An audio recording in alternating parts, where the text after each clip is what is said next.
Does Monday at the office feel like a storm? Not with Microsoft Copilot. That feeling when Copilot gets everyone up to speed instantly? It's sunny again.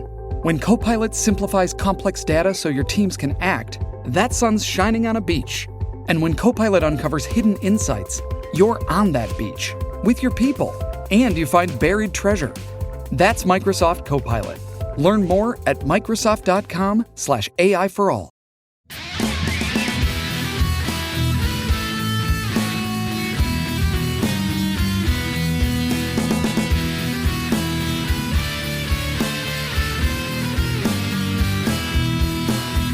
Welcome to MuggleCast, your weekly ride into the Wizarding World fandom. I'm Andrew. I'm Eric. I'm Micah. And I'm Laura. Pull out your invisibility cloak and get ready to third wheel a date night to see how you're gonna die, because this week we're discussing Chapter 19 of Goblet of Fire, the Hungarian Horntail. And joining us this week, we are so excited. If you are on Harry Potter TikTok, you know this person, Kierra Lewis. Welcome to MuggleCast. Thank you for having me. Oh my gosh, thank you so much for coming on. Tell our listeners about yourself. I feel like most people just know me for the girl that either throws books or cries all the time. But I consider myself a book talker / bookstagrammer. So I read and review books. I've been doing it for almost 2 years full time. But around last Christmas of last year, I've always been curious about Harry Potter because my dad, my brothers, everyone in my family was like big Potter heads. But I was just one of those girls. I don't know. I guess I was just obsessed with Hannah Montana and just like my own stuff. So I never paid it no mind. But I was curious about it and was like, you know what? I'll just dabble in it. I'll just read one book. If I like it, sure, whatever. We'll decide going forward. After I read the first book, I just started binging it. And then I decided to document like my journey through Book Talk and Bookstagram. And yeah, now we're on a MuggleCast. Mama, I made it. Yeah, I mean, your videos, I think one reason they've taken off is because you're capturing what we were all feeling reading the books for the first time. For many of us 10, 15, 20 years ago. And now here you are reading it for the first time. And it just brings back so many great and painful memories. Yeah. Which is crazy to me because for me, experiencing that as a 28-year-old, I love that people continue to remind me, like, you're feeling this now. Imagine being 10, 11, 12 years old. And I'm like, I could not fathom reading the stuff that like happened in this book and being okay and still having to go to school and take a spelling test afterwards. And having to wait for the next book to come out. Oh, years. To learn what was going to happen. I guess, Kierra, I guess your dad and brothers and your whole family were wise to keep it from you for this long. Yeah, they probably knew me. At that time, my dramatic self, I don't even think I could handle it. I don't think I could. What's it like knowing that literally hundreds of thousands of people are eagerly awaiting your reactions to every big moment in Harry Potter? Like, do you sit there reading, thinking about your audience? That would be me. Yeah, I would say like in the beginning, now I feel like we've set good boundaries, but in the beginning, as it started to take off, I would have like hundreds of thousands of DMs constantly of people like, hurry up, you're not reading fast, you're not reading faster. And then I would literally pressure myself and like cancel plans with friends, just like trying to read faster.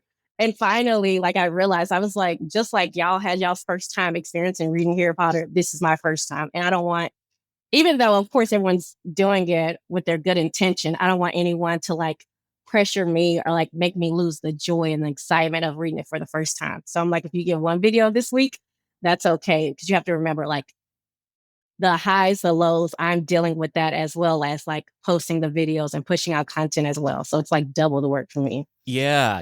Well, good for you for setting those boundaries. Like, I can't believe people are putting pressure on you to read it faster. Yeah, I had to get a little sassy. I was like, oh, the Potterheads, y'all crazy. But I was like, I love y'all though. I love y'all. Yeah. That's too funny. So has the remainder of the series been spoiled for you yet? You're just starting Order of the Phoenix now. Yeah, just starting it, barely a few pages in. No, I feel like what I love about I don't know why I call them Potterheads. I don't know if that's the correct term. No, that's right. I was actually surprised. Yeah. Oh, okay. So what I love about the Potterheads is that I feel like since everyone knows I'm going through this for the first time, people are like kind of like protecting me. in the comments and as well as like the DMs. Good. And I also had to do better in the sense of like, I have friends sometimes will use my account and delete if there's any like a slim chance of a spoiler. Yeah. Because I like reading the comments. I don't want to turn them off, but I do want to, if I made it this far, 5 books into the series with no spoilers, I want to keep it, especially with the last 3 books. Oh, man. Seriously. Okay. I'm going to have to mentally prepare here. Let's issue a spoiler warning. If anybody hasn't read books 5, 6, wait, no, we just won't spoiler. Pass. No, of course. The beginning of book 5. Yeah. Okay. Yeah. I'm going to have to think about that. That's okay. Please. I don't want to take off my earphone and chuck it. Can you imagine if Kierra like agreed kindly to come on MuggleCast and then we spoil something for her? Like that would be. It would make for a great video. Let me tell you. No. I would end the show, Kierra. That's my vow to you. If we spoil you, the show's over permanently. I couldn't live with myself. Yeah, then we would be those people that we remember all too well from the early 2000s when these books were coming out who intentionally spoiled it for people. We don't want to be those people, so we're going to be good today. By shouting redacted. Yes. I was going to ask, how did that go? Because at that time, well, I feel like this is dinosaur age. I'm kidding. But there wasn't like... Thanks. Wasn't yes, like we feel that way media. as well. No, I was still a kid. I was around that time. But... it wasn't like really social media. So how would y'all just like talk to y'all's friends at school? How would you express yourself? And to each other. Yeah. So we were all working on a Harry Potter fan site together. So that we all communicated through that fan site. But one reason we mentioned before we started the show that we started in 2005, one reason our podcast took off is because we were a place for people to discuss Harry Potter or hear discussions about Harry Potter. Because that was before social media. So we were the original Bookstagrammers. Book talk. Y'all up so we can run. Listeners, if you don't already follow her on TikTok or Instagram, on TikTok, it's Kierra Lewis 75, and we'll have a link in the show notes. Is it the same thing on Instagram or different? No. The Instagram is Kierra_Lewis1. Okay. As you can tell, I made both accounts before I started doing social media, so that's why it's just random numbers. Got it. Okay. Wait, all good. We'll have links in the show notes and of course on our social media as well. So, Kierra, you're joining us today for Goblet of Fire Chapter 19, the Hungarian Horntail. And we'll start like we always do with our 7-word summary, and we're going to create a summary of the chapter off the cuff right now. Karkaroff. Sneaks. Around. Hogwarts. Suspicious? Suspiciously. Suspiciously, yeah. One. Night. Yes, we did it. We did it, y'all. Okay. Yeah, it's stressful. Great job. I know. Yeah. So we'll get to Karkaroff in a little bit. I'm calling the first half of today's discussion Meet Me at Midnight. So Hermione encourages Harry to head to Hogsmeade with her to clear his mind of the goings-on. And while at the 3 broomsticks, Moody's magical eye catches Harry hiding under the invisibility cloak. Harry was trying to be undercover to avoid all of the backlash and attention that he's been getting, especially in light of the Rita Skeeter article. Mad-Eye is there with Hagrid, and Hagrid invites Harry to meet him at his cabin that night for reasons unknown. Harry's a little hesitant, but he's willing to go. He was a little hesitant because he's got a busy night. He's going to go see Sirius as well in the fireplace. Yeah. And one fun nugget that I caught, and I think this is actually on the first page of the chapter, it's as they're kind of describing how anxious Harry is feeling about this first task. It says that Harry felt as if the first task was crouching ahead of him like some horrific monster. And I'm thinking to myself, as I'm reading this, I'm like, damn, J.K. Rowling, you just slid that in there and nobody noticed. The task was Barty crouching ahead of him. Yeah. We also get a little bit of foreshadowing here. This is just another setup to kind of really deliver on the whole Mad-Eye fakey plot point that we get in this book. Kierra, that's what we call Mad-Eye Moody in this book because he's imposter Moody. But this is set up so that in the future, it'll come in really handy for Moody to be able to see through Harry's invisibility cloak. There's a little midnight excursion that's coming up in a couple of chapters where this comes in really handy. Yeah, Moody's eye, I've forgotten that it could see directly through the cloak. That's more than Dumbledore can do. It's really powerful eye. Kierra, I'm very excited for you because there is one more moment in book 5 that I'm thinking about where Mad Eye's eye comes into play, and it's a tiny little tidbit, low stakes, but it's one of the coolest moments ever, what that eye can do. So look forward to that. I'm excited. Okay. It's coming up. Build the anticipation. Oh, yeah. So one thing that occurred to me, the joy of rereading this series after X number of years, ? Back in the dinosaur age, I wouldn't have picked this up. But today, I was actually wondering if Moody, who we know is secretly trying to help Harry along, actually would have convinced Hagrid to share this information with Harry. We see they're kind of unlikely pub companions. Mad Eye Moody, this ex-Auror, and Hagrid, who didn't even finish school. So, I'm wondering what would have been what would they have to say to one another? An Auror and a dropout walk into a bar. Yeah. So Auror is one of the extra schooling that we know about for career wizards. So anyway, I thought it would be interesting because Moody, spoke with Neville a few chapters ago. We know that is set on a path to clue Harry into some things. What if, in fact, this isn't just Hagrid saying hello to his friend and trying to give his friend a leg up? What if he was pushed to by Moody? Because otherwise, I think Hagrid would keep a secret. ? Well, I think Harry needs an assist from somebody, and I think Hagrid maybe thought that he could be that person for him. I mean, remember, Hagrid's one of the people who actually believes Harry that he didn't put his name in the goblet. And of course, Harry is underage, so that's not okay either. So somebody has to help him. Well, I can agree with Moody wanting to help, but also I think Hagrid can't hold water, especially when it comes to the animals he loved. So I think even if he didn't show Harry at that time, he would have found another way to help Harry out and assist him with the first task or the third task or whatever it was. I agree. I think Hagrid is uniquely vulnerable to this precisely because of what Kierra just mentioned. And I think all it would take for Moody to convince him and to kind of act as the tipping point is to say, come on, Hagrid, Madame Maxime and Karkaroff are doing the same thing for their champions. Why not level the playing field? And we'll talk about that because it's very interesting how all those dynamics play out. Yeah, but I mean, currently, that argument of all the other team heads are doing it, the school heads, that doesn't actually happen until after the events of tonight. So it's very interesting psychology moment there. So despite that midnight time frame that I mentioned pushing up against his meeting with Sirius in the fireplace, Harry is intrigued by this offer and decides to take Hagrid up on it. Yeah, I think Harry is just eager to spend time with somebody who actually believes in him. And so when Hagrid comes over and says, meet me tonight, he's all about it. Meet me at midnight. I'm just making Taylor Swift references. It does sound romantic. Well, and we do get a bit of romance as well.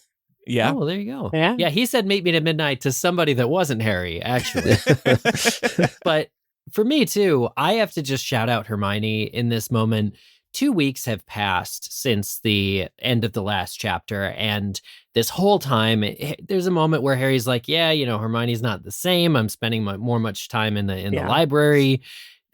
Ron it's not Ron. He's missing Ron. That said, Hermione seems to really and uniquely be able to find things to do that are getting Harry out of his shell, that are helping him emotionally deal with all of this stress. And case in point, they're in Hogsmeade. He probably would have stayed behind in the castle if she hadn't said, come on, let's go, be social. Even if you're under the cloak, it gets him out of the castle. It's good for him. Kierra, I know that you had a pretty strong reaction to the falling out that Harry and Ron have in this book. Yeah. Is that something you'd care to expand on here while we're talking about what Harry's friendship now looks like with Hermione? Yeah, I think my reaction, which you've seen on TikTok, I got emotional at a coffee house when I found out that they weren't friends anymore. Mainly because, I've been there like with my own friends, but I joke about cousin Harry and Ron being my cousins, but to see them so young and to know that from book 1 to book 4, they've been each other's support system. They've been each other's backbones through a thick and thin. And then to see them have a friendship breakup over something so, I wouldn't say small, but something so minuscule. It just, I don't know, it tore a piece of my heart. It tore a piece of my heart.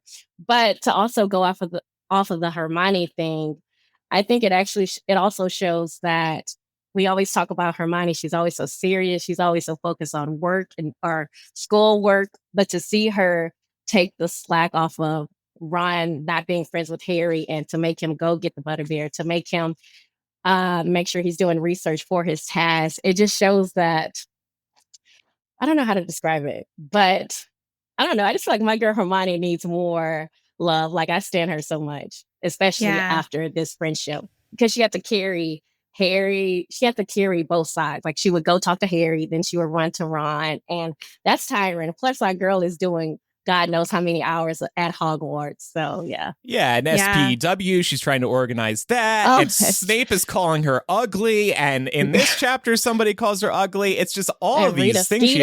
Rita Skeeter. Yeah. Yeah. Hermione does not get enough credit. That's a problem throughout the entire series. So. Don't tell me that. It turns out that Harry gets to third wheel Hagrid and Madame Maxime's date night, and they're going to go check out a spectacular sight, just a beautiful, wonderful date night in danger, and giving Harry a little like behind the scenes glimpse of what he has to deal with. I really like this strategy from Hagrid, like in giving Harry a heads up about what's coming without really even talking to him. He's just like, follow me under the cloak, and where we go, we'll tell you all you need to know. And I'm sure we're going to talk about who's using who in this situation, but part of me wonders if Hagrid is being utilized and taken advantage of by Dumbledore, knowing that he will get close to Madame Maxime. Is this intel for Dumbledore in terms of what Madame Maxime is up to? Like, he dangles a little carrot in front of her by telling her what the first task is all about, but is he getting more information back from her that he can share with Dumbledore? Like, does Dumbledore have a board up in his office somewhere of all of the possible suspects of who put Harry's name in the goblet? Now, after tonight, maybe he can cross Madame Maxime's name off of it. I don't know. Unfortunately, I don't think Dumbledore cares that much, really, or he would have gotten to this. No, but Dumbledore has an army of pawns. We've seen it before. We'll see it again. Vague. Spoiler. So I think that it's definitely an interesting question as far as if Hagrid would have been sent to get information on Madame Maxime. We know that he would do it willingly, though. He's very attracted to her. They have some things in common. And this definitely does make it so that Madame Maxime owes Hagrid one. And the whole school of Beauxbatons is in Hagrid's debt, I think, twice now. So it's an interesting strategic position. See, even though Hagrid seems to invite Madame Maxime without her knowing where they're going, I'm still wondering if Hagrid is being used by Madame Maxime because she might suspect he knows what's going on in the tournament since he works at this school. If she does, she's got some point. She's onto something, because inevitably, if you're going to have these dangerous tasks, odds are you'll come across a fantastic beast, which are bringing the danger. The beasts are involved in all three tasks, we find out. And Hagrid's own Scroots are used in the maze at the end of the year. So the gamekeeper and, generally all around competent as far as beasts go guy is going to have the answers you seek. So it works for Madame Maxime as well. So under the invisibility cloak, Harry watches as Charlie and his team try to tame the dragons. And Kierra, I don't know if you've caught on to this yet, but Hogwarts, total security nightmare. I mean, the fact that these poor kids are going to be facing these dragons. There's 8 wizards handling each dragon, and each of these dragons is very hard to control. One has to get hit by, I think, up to 8 stupefies in unison in order to knock it out. And Charlie says to Hagrid he doesn't know how exactly the dragons will be used in the competition, but they're obviously extremely dangerous. And it's just like, how could they put Harry in this situation? Yeah, well, Harry also gets to see the dragon he's going to be up against in the first task. And it's also just easily the most deadly sounding of the lot of dragons. Mm-hmm. It feels pretty clear as a reader. Even as a first-time reader, probably. Kierra, I don't know if you can speak to this, but feels pretty obvious that that's the one Harry's going to get stuck with. Literally. Yeah. Charlie's like, watch out for that one, Hagrid. And then Harry trying to be so positive, like, well, I'm glad I got to see it now and not when he had to face it in the task. Regardless, I probably would have pissed myself. Yeah. I would have bailed out of the competition. Hey, you know what? I actually don't want to be in this anymore, Albus. Sorry, I'm peacing out of here. Out of there. I see you in a great hall. I'll be feasting. Yeah. I'll do the exams. It's fine. I'll take back my exams that you excused me from. Honestly. I know it might be worth facing the wrath of the Goblet of Fire rather than facing a dragon. It might be safer. Yeah. So this all made me think, though, was the Horntail always in the mix, or was it a late addition, given that Harry's name ended up coming out of the goblet? Because presumably there would have only been 3 dragons. I didn't even think about that. Why? Do you think they heard Harry's name came out and they're like, we need a more dangerous dragon for this 14-year-old? Or maybe they had a 4th as a backup dragon just in case one of the dragons was sick that day. I mean, if that's the backup, oof. I'm just trying to imagine how Crouch justifies this. Again, he's a stickler for the rules. Is he sitting here thinking, the 14-year-old only has a 25% chance of getting this dragon? What are the odds? Well, if he already took on Voldemort, I mean, a dragon's going to be no big deal. The writing here does lay some groundwork for what's to come in this first task. They want nesting mothers, so as if they weren't going to be vicious enough as dragons, you're also going to be stealing an egg from one of these dragons. It's just absolutely insane to be asking kids to do this, Harry or an older wizard. Yeah, I wouldn't trust a 17-year-old to be able to do this. I wouldn't trust a grown adult. I wouldn't trust the real Mad-Eye Moody to be able to survive a dragon. There's a reason that dragons are kept far away from people safely, because they're killers. They're that by nature of what they are, they're very dangerous. How about just flying on a dragon's back? How about just petting the dragon's nose or get as close to as possible to the dragon? There's so many other competitions they could have had for the first task involving a dragon. Getting as close as possible before what? Before you're scared and want to run away. Who could last the longest? Yeah. Yeah. I mean, I think the extra edge to this is you're trying to steal their unborn children, so they're going to be even more vicious than they otherwise would. Kierra, with you having just finished reading this relatively recently, do you read stuff like this as an adult and wonder how could this be allowed at Hogwarts? Maybe in the beginning. Now at this point, I'm like, Hogwarts, they just make their own rules. They do whatever. It don't matter your age. I think someone pointed out, they tagged me in a post and they were like, I'm reading Harry Potter for the first time, but I'm just now, I'm starting to see how many times the kids sneak out after midnight at 3 a.m. It's just a normal common thing, even though they're sneaking out. But I'm like, Hogwarts world is different out there. I wish I was a part of that. And there's no tuition from what we hear. Yeah. Right. Even if it was, the food looks so good, I pay whatever, honestly. So you won't be joining SPEW. Yeah. I feel like I kind of got to.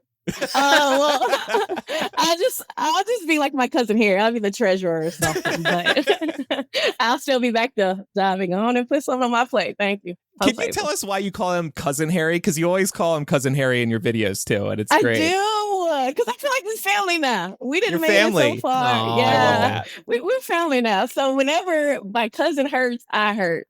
Honestly, I would say we're more like twins, because they say there's the twin telepathy. I feel Oh, whatever cousin Harry going through. So yeah. Oh, that's so sweet. That's my Yeah. bestie. I mean, Aw. it's just a testament to the stories too, that even Yeah. after all this time, people are still resonating with them as strong as they did back when the books were first coming out. Mhm. Yeah. So thank you for capturing that, Kierra, because honestly, you're doing what we endeavor to do here on the show every week, which is tell people why these stories matter and why they resonate so much with everyone. And you're doing it in this wonderful bite-sized format. Thank you. Yeah. And I would also say it just shows how powerful or impactful these words are after 2 decades. How someone in her late 20s is able to pick up this and still feel the same feelings that someone that probably read it in 2015, 2017 felt. Yeah, So, definitely. Kudos to that. So we're going to talk about the relationship between Charlie and Hagrid and another person who's spying on the dragon situation. This whole thing is rigged. We will flew right back after this break.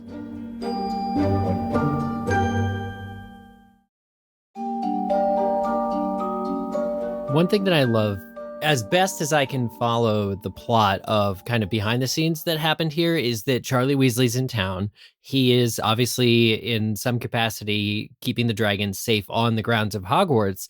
And he must have invited Hagrid, his old friend and gamekeeper who probably inspired the love of dragons in Charlie to begin with, to come and witness and see the dragons.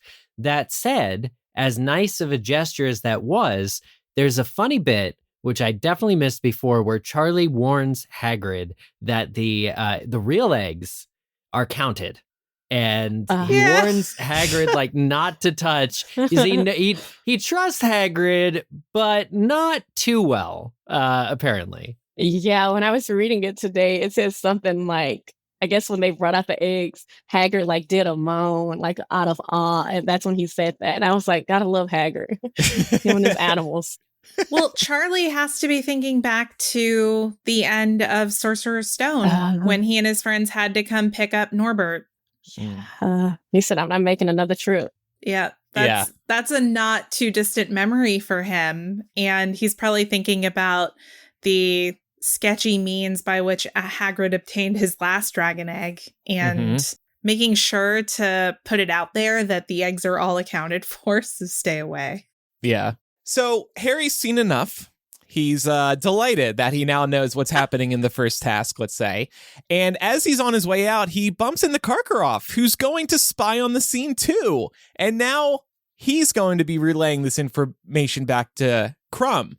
So now Harry knows, Madame Maxime knows, and is going to tell Fleur, of course, and then Krum is going to be finding out as well. So it's just poor Cedric at this point, who does not know. This whole thing is rigged. Should the Ministry have known that the teachers were going to do this, that 3 of them were going to be spying? I mean, it's just ridiculous. There weren't measures in place to prevent them from spying. I guess you can also say it was because throw the blame on it being their first year, since they said they haven't done it in a few years or so, because it got so dangerous. I think the idea is, even if it does get out, you have a monumental task in front of you. That's why it's so extra challenging.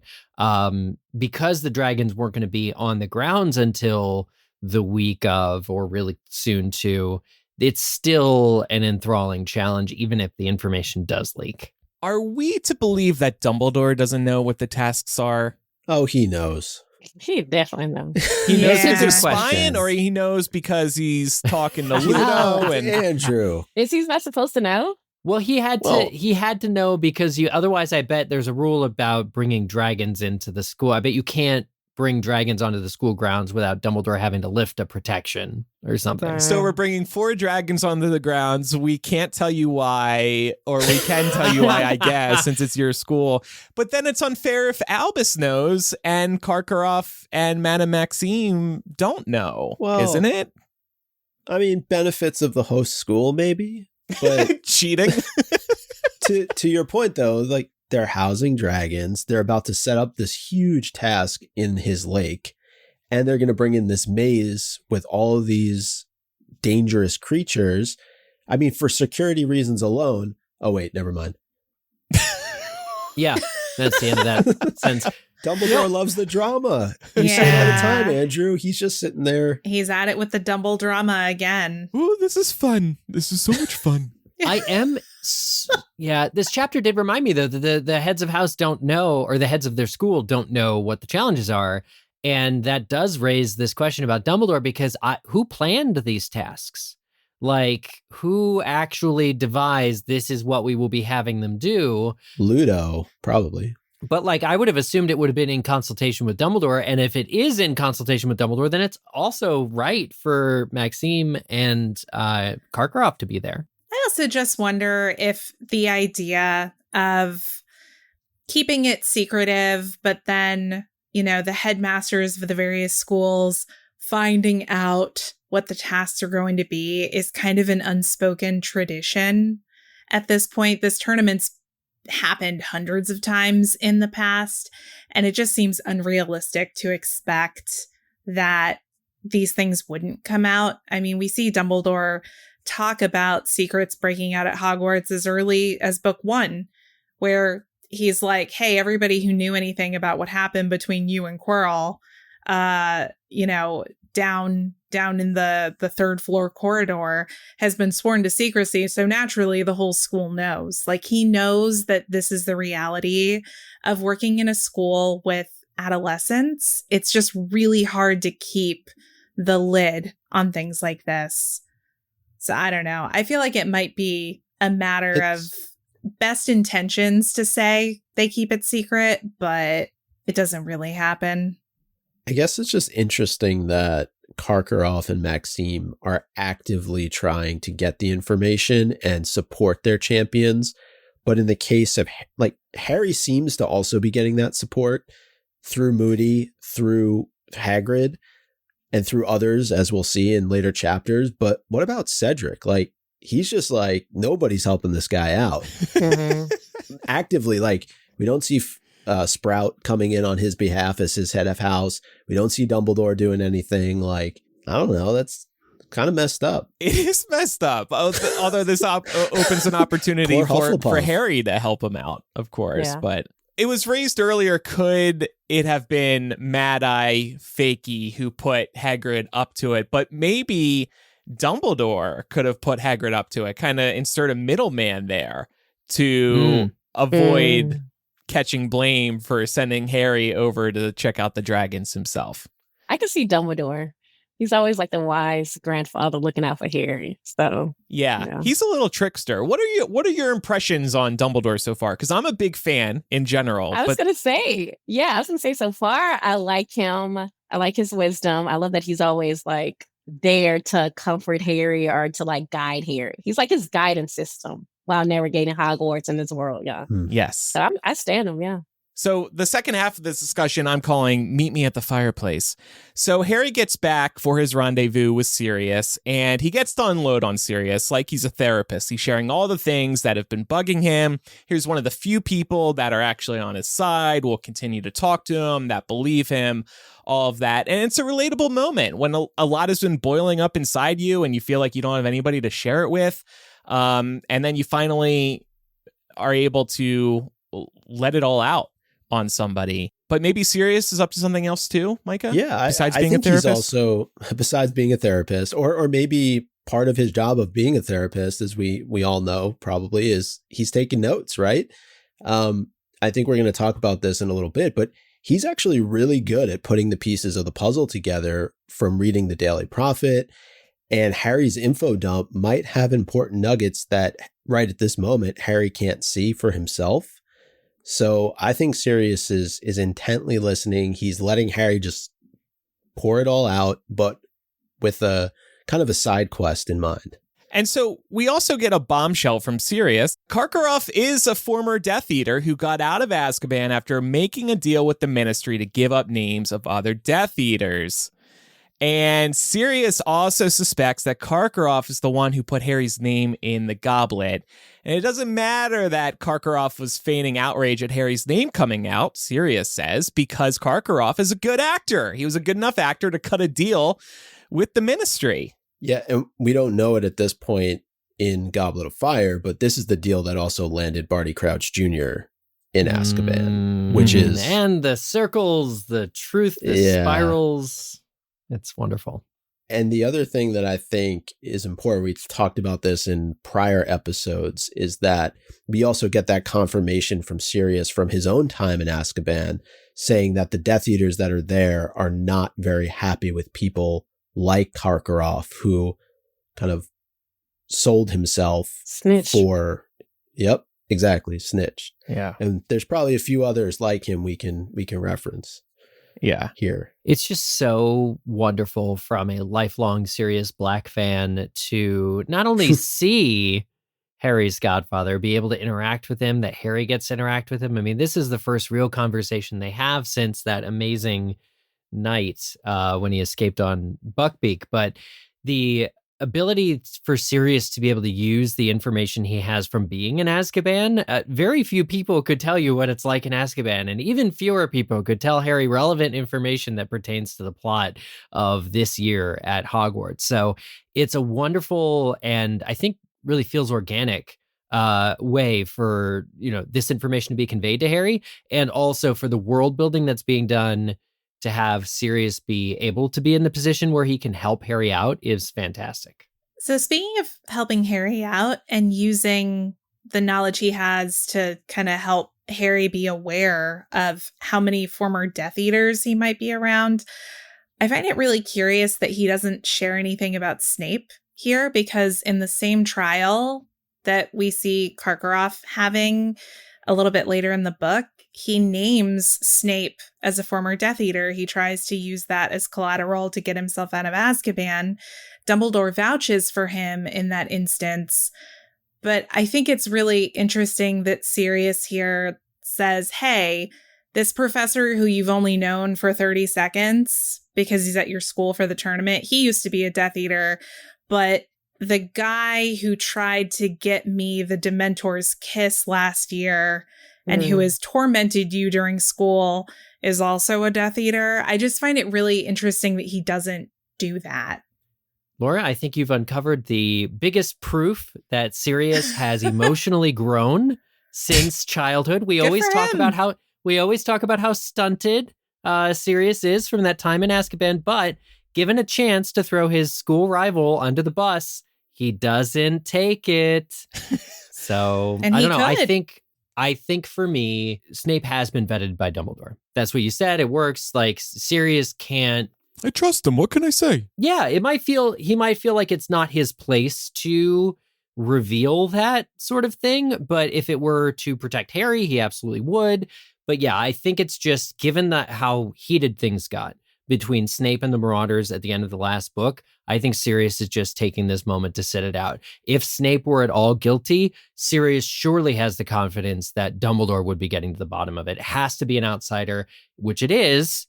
It's just not who we think it is. Kierra, I'm curious, thinking back to reading this a couple months ago, did you have any prime suspects? I had a whole whiteboard. It's probably over there. Oh, I had a whole whiteboard. I'm trying to think. I had Karkaroff. I had Moody. I'm trying to think who else. It was mainly just the new characters that popped into Goblet of Fire. Yeah. Because even though my suspicion, I never thought it was who it turned out to be. Yeah. I just had a feeling, like kind of what y'all said, that it wasn't somebody that's been in the Hogwarts circle in the previous books. It had to be somebody different, which it was. Somebody I cried over. I couldn't get my tears back. Well, I mean, you were right about Mad Eye in a way. I mean, it was Mad Eye. I remember screaming and everything. I said, I knew it. Everyone commented, just keep reading. Hush up and just keep reading. I said, okay. Were you ever suspicious of Ludo? Yeah, briefly. He was on my list too. Yeah. Briefly. But then I would say after a while, I just forgot about him. Yeah. Oh, Ludo doesn't want to hear that. He's forgettable. He is kind of. He is, yeah. He is, yeah. Well, wasn't he the one that kept helping Harry Potter out? Well, it's Bagman, yeah. It was Bagman, yeah. That's why he was on my radar. So Sirius also believes that someone attacked Moody the night before he started. And here's more evidence that maybe it could be Moody or an imposter. Sirius believes that someone attacked Moody the night before he started at Hogwarts and tried to stop him from getting to Hogwarts. And he talks about Bertha, and Harry and Sirius wonder if she told Voldemort about the Triwizard Tournament after she was lured into a trap. Now, there's also some foreshadowing here, maybe. The line goes, Mad Eye's heard intruders a bit too often, but that doesn't mean he can't still spot the real thing. And that caught my eye just thinking about Mad Eye being an imposter, not the real thing. I like it. Yeah, and it's amazing how spot on Sirius is here. It's just like, it's kind of similar to Prisoner of Azkaban, where he's telling the truth, but nobody believes him. Now he's telling the truth, but he's not in a position to talk to anybody because he's still on the run. Yeah. Like, who is he going to share this theory with, right? Like, he's actually 100% on the ball, but who's he going to go to? He can't go to the Ministry. Maybe he can go to Dumbledore. But he's thinking it's Karkaroff, or at least he thinks he is, but all the other stuff he has right. Yeah. Everything about Bertha Jorkins is on the nose. I don't know. Maybe Dumbledore already has this intel knowing him, but yeah, I don't know. What I find interesting about these, well, I mean, some of it was correct, but he's blaming Karkaroff. It's interesting that Sirius is blaming the wrong person when Sirius was blamed as the wrong person previously. That's interesting. Maybe it's the thing where you're like, well, I know I was in Azkaban prison and I know I was innocent, but surely there's not two innocent people in Azkaban. It's like everyone else to Sirius is an inmate, is a bad person. He's the only good guy. So like it challenges that worldview to picture Karkaroff as anything other than a loyal Death Eater still to this day. We've talked a little bit today about if Dumbledore, like what were other adults and faculty thinking at this time? Did they also think it was Karkaroff? Did they think it was, I don't know, Ludo Bagman? I'm wondering what's going on in Dumbledore's mind right now. I think he's keeping an eye on him, just like he keeps an eye on everything that happens at Hogwarts.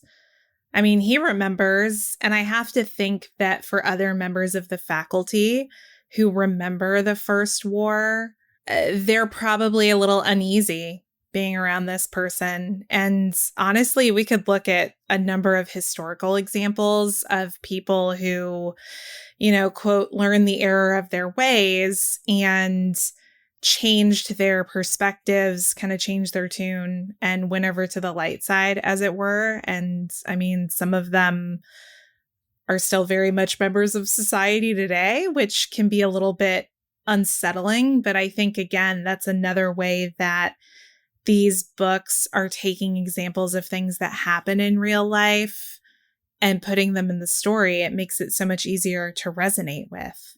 I wonder if there's a feeling of being stuck between a rock and a hard place because there's no evidence to convict Karkaroff or anyone else. So it's sort of just like business as usual until the answers are unearthed. But it's still pretty messed up that it is business as usual as something very strange is afoot. I also feel like with Dumbledore, he's like a life teacher or a life coach. Like he lets the students or people do what they're doing while also overseeing them. And then when they do need help or when it is time for him to step in, he steps in. But just because people might not think he doesn't know what's going on, I feel like he's always observing. He always knows what's going on, but not every second of every moment does he need to be there or does he need to be telling you his theories. That's why he is the headmaster. Yeah. Yeah. It's almost like he's letting them live and learn themselves instead of... Yeah. Until he feels like he needs to step in, to help. Yeah. You're right on the money. It's really interesting how Dumbledore's strategy mirrors that of previous years. You know, the chamber's secrets could be open, people could be nearly dying, and it's just like, let's wait it out. Yeah. You know, so it's interesting. You were talking about how Karkaroff is there. I think it allows Dumbledore to watch the moves of a former Death Eater at a time where there's been significant Death Eater activity, right? Going back to the Quidditch World Cup. What better way than to have a former Death Eater in your own presence? You can monitor all his moves. And this kind of goes back to what we're talking about with Hagrid and Maxime. He's kind of got somebody on each of these, headmasters that are in from foreign schools, because I think we learn later on, like Snape has been tailing, Moody has been tailing Karkaroff to some extent. So he's got eyes everywhere, to Kierra's point. Like, he knows what's going on in his school. He just lets it happen, which, I mean, that's a whole other conversation. Yeah. Is it worse? Is it better? Is it worse? It's worse, right? But, if he did have any concrete proof, I think he would have requested a different person to represent Durmstrang. They've got to have a or maybe a not. I deputy mean, he likes the drama, Eric. Like, he loves mess. He does. He loves the Dumble drama. It's like a keep your friends close, keep your enemies closer type of thing, Micah. Yeah. The point that you're making. Yeah. Keep your enemies so close that they could strike their intended target at any point if they wanted to. That's and if keeping they do, them quite well, close. then it was them. So. Well, I think he's probably thinking if Karkaroff is indeed secretly conspiring to help Voldemort, that at least he can keep an eye on him at Hogwarts if he's all the way in Bulgaria or wherever it is that Durmstrang is located.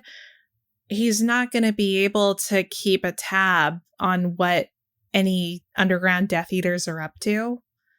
So I think this benefits Dumbledore in a few different ways to have Karkaroff here. All right, well, Sirius is about to tell Harry how to defeat the dragon when Ron comes downstairs. Boo! He's been wondering where Harry was, and tensions, as if they weren't bad enough, now they're at an all-time high because Harry just lost some good intel on how to defeat this terrifying dragon, and they don't try to make amends this evening. So, yeah, as if Harry didn't have enough reason to be mad at Ron, now he missed out on dragon fighting strategizing thanks to him. It's just it's a downer of a end to the chapter. Yeah, and Harry is very witty in this moment. He's very upset with Ron, but and even after like 2 chapters of the book saying that Harry wants to hit Ron in some way or another, he actually chucks one of the Potter Stinks badges at him, hits his face. And then says, "Oh, maybe it'll scar. Isn't that what you want?" But as good of a line as it is, and I think it's one of the best lines that Harry ever says, you can really sense the pain behind it. You can really sense how Harry is trying to communicate that it is not an honor to have a scar. It is not something anyone would really actually want. And you're a moron for thinking that. And so Harry's lashing out. Yes, he's witty about it, but like you can see the pain as a reader. I think your heart breaks in this moment. Yeah. Well, yeah. And I mean, the scar brings him a lot of unwanted attention. Like people just automatically know who he is when they see that scar. Their eyes go to that scar. It's just like he just needs to cover it up with makeup. I think that's the only way he'll be able to get past this. But Harry doesn't get to speak with Sirius again before the first task, but Sirius does later share what he was planning on giving Harry in terms of how to defeat the dragon, and it was going to be a conjunctivitis. I should have practiced this before. Conjunctivitis curse, as a dragon's eyes are its weakest point. Of course, Harry is able to defeat the dragon himself. However, Krum does use this curse himself.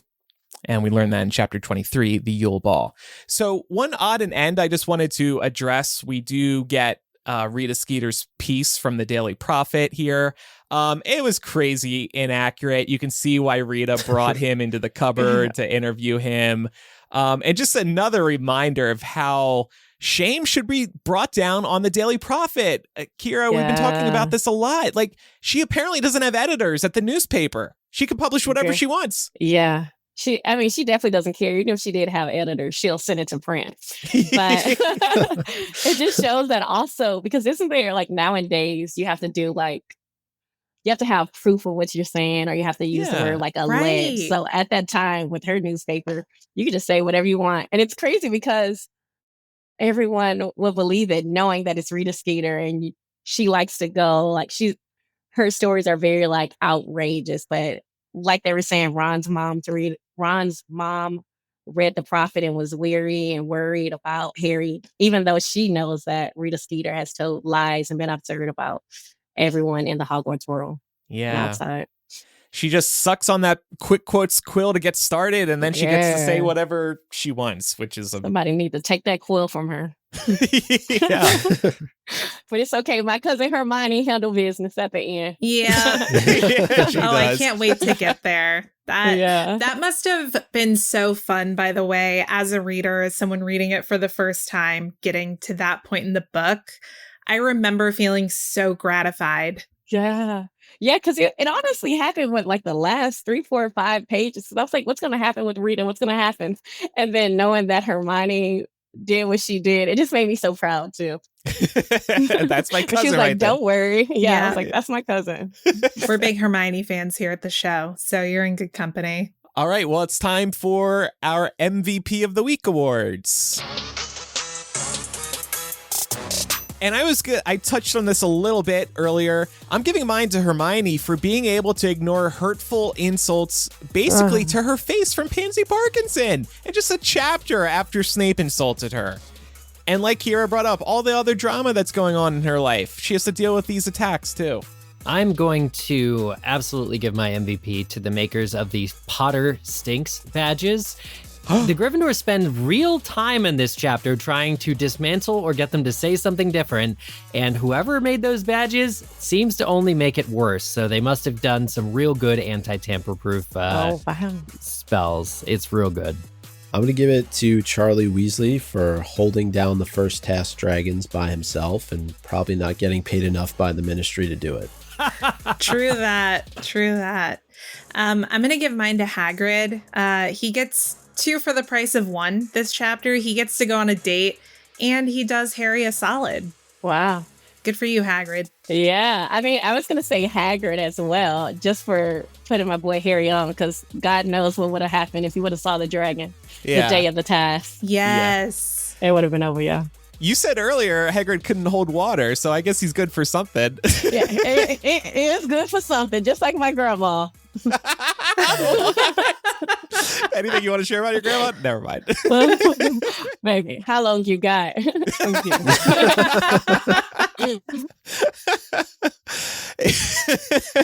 If you have any feedback about today's discussion, you can contact us by emailing or sending a voice memo recorded on your phone to MuggleCast@gmail.com or by using our phone number, which is 19203-MUGGLE. That's 19203684453. Get your feedback in now because next week's episode is a Muggle Mail episode. We'll be reading feedback we have received from listeners about our recent discussions. And now, Kierra, it's time for our weekly Harry Potter trivia game, Quizzitch. I know about this. No, we're not quizzing you. Don't worry. Oh, You just sit back and enjoy. I'm like, this is only my 3rd day out here. Oh my gosh. You're in the hot seat. Kierra, for $1 million. Oh, now I'm all ears. Okay. Now you're talking. Grandma's finally going to be proud. Literally. Oh my God. Okay, last week's question. In honor of the Hungarian Horntail chapter, we are asking, what is the capital of Hungary? Trivia question relating to the chapter title. The correct answer is Budapest, or as some pronounce it, Budapest. Kierra, be honest, did you know that? Oh, baby, I don't even know where I'm at, and I'm in the U.S. Honestly, the same. This is what I will admit I didn't know it when I came up with the question either. Normally, these are more Harry Potter themed questions, Yeah. not geography. Every once in a while, I love to throw a little bit of a curveball because I do believe that having a well-rounded profile or portfolio of information. We're is good educating for our listeners, right? Yeah, right. And ourselves. That curveball would have smacked me. Let's be honest. We're educating ourselves too. Next week Absolutely. will be a biology themed lesson. Okay, well, anyway, correct answers were in fact submitted by many people, including a pint of purple Pygmy Puffs, Buff Daddy, Carter aged 10 and Margaret aged mom, stuck in traffic, LA traffic longer than an entire episode of MuggleCast. Colonel Fubster has submitted to Quizzitch. Wow. Dobby wanted socks, now Dobby wants blood. Okay. Dumbledore's Audacity, Elizabeth K, George Ezra's Golden Grand Piano, thank you for that reference, Hagrid's Broken Comb, Hannah D, the Expert Raxpert Professor, Hermione Ranger or Hermione Danger, Jiggly Jane, the Banana Republic Harry stopped at before the Battle of Hogwarts, Wonky faints, Tofu Tom, Micah's newlywed, Ooh. Stu P. Phi, Gray, and Miranda. It was weird how I said Miranda just then. It's probably Miranda. Thank you to all who submitted. It was actually a really robust week for Quizzitch. Over 50 people entered. And Kierra, if you haven't caught on yet, people really love making up usernames or like fake names to submit. Clearly, Dobby won't blood. I'm gonna be thinking about that one for a while. So here is next week's Quizzitch question. What class does Cedric Diggory have next when Harry catches up with him in the school corridor to tell him about the dragons? Submit your answer to us over on the MuggleCast website. Go to MuggleCast.com and click on Quizzitch from the main nav, or you can just type in your handy-dandy URL, MuggleCast.com/Quizzitch. Kierra, thank you so much for joining us on today's podcast. It was so great having you. Thank you for having me. This is fun. Quite insightful. Love it. Yeah. Glad you had a good time. Where can our listeners find you? Can you plug your handles again, please? Baby, you can catch me all over the world. Hello. Mr. Worldwide. You can find me on TikTok at Kierra Lewis 75. Like I said, I'm either screaming, crying, or chunking a book. Hello. And you can find me on Instagram as well, Kierra_Lewis1. And I've actually just started uploading like hour-long Harry Potter vlogs on my YouTube channel. So you can find me on there as Kierra Lewis as well. Awesome. We'll have links in the show notes for listeners. And yeah, you just uploaded the Goblet of Fire one today, I think, right? Yeah. It was 80 minutes long. I was so worried that people would tune out. And people were like, why is this show so short? Make it longer. I was like, say less. We'll make it 2 hours. That's the thing about Potterheads. Honestly, we've had times where our show, we feel like it's gone really long, but they're hungry for more. That's the really special thing about the Harry Potter community is there's always something to talk about. So keep the 80-minute YouTube videos coming because I know your audience loves them. Oh, 100%, yeah.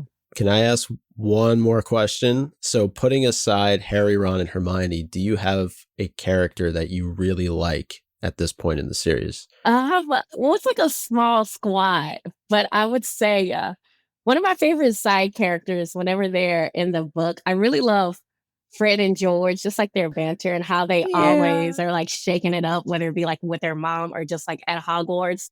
And then Daddy Snape, love me, Snape. Even though he hates my cousin, I love him. That's family, right? I mean, true. I just like I really just like his sassiness because the first book I didn't like him. And then as he started to point out things, I was like, it's kind of true. My cousin does get away with a lot of stuff. So I can understand that from his POV. And then in this book, he said something to my cousin Harry. It was just like, watch your drink or next time I might slip something in it. I don't know what it was, but it just made me laugh because I was like, this grown man is this bitter with like a 13-year-old. So it's just I like the pettiness. Like I wouldn't like it in real life, but it's just humorous to read about it. Yeah. I think he was willing to poison him in that chapter, actually. And he was like your bite-sized fame. Like when Harry was in the Daily Prophet, I was like, dang. So based on this, I have to ask, Kierra, what's your house? I'm a big G. I'm a Gryffindor. That wasn't the sign. Yeah. A lot of people thought I was going to be a Hufflepuff, but yeah, I'm a Gryffindor. Yeah. Okay. Good for you. This is perfect. We have a really balanced panel today on the show. It's pretty rare that we end up having a Gryffindor join us. So really, what are y'all? Oh, Slytherin? Hold on, I gotta get out of here. I'm a Slytherin. Yeah, just Andrew. Slytherin. Andrew. Micah and Laura are Ravenclaws, and Eric is a Hufflepuff. And then we have you, recovering Gryffindor. Wow, which is actually funny because Andrew, I feel like you were giving me Hufflepuff vibes. Oh, really? Okay. Yeah. All right. Well, see, I used to be a Gryffindor. Then after a breakup, I converted to Slytherin, and I've just been here ever since. So, yeah. You know, it makes a lot of sense now. Yeah, right? Yeah. You decided to be a baddie. Literally baddie. Yeah. Baddie. Poisoning people, telling them they've got gigantic teeth.